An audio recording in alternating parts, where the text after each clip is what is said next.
Today I've been working on my valve head,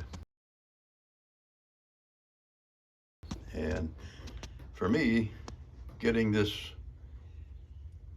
1 1/8" bearing hole bored into it was quite a challenge for me. I have a 4-chuck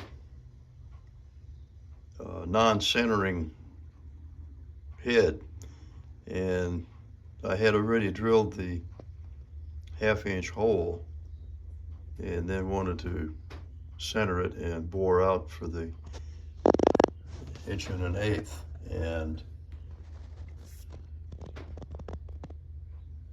I had quite a time before I finally got it centered, but I did do it. Well, after a lot of checking and looking and making sure everything seemed to be right, I finally got the 1/2" hole bored out to an 1/8" so that the bearing fits in it now, and I think it works pretty fair. Goes in pretty easy. And then I was able to drill out with a 15/16 and then bore out this to allow me to tap it for a 1-inch pipe.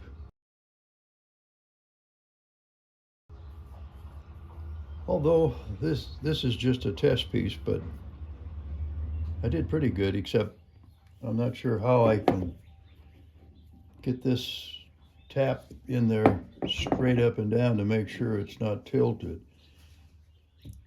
This one, I didn't have it quite level in the vise, I think, and it came out a little bit crooked.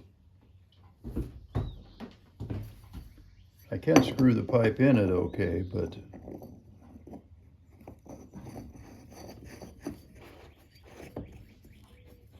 if you've got a good eye, you can see that that's not quite straight up and down. I think it's leaning this way a little bit to me, that way a little bit now. But I'll have to be more careful on the next one. This is the actual piece that I'll be working on, so I'll have to be more careful to make sure that I've got that straight up and down when I set that tap on it to tap it. So I guess I'll go ahead and keep working on it then. Just thought I'd put a little short video in to what's going on at the moment.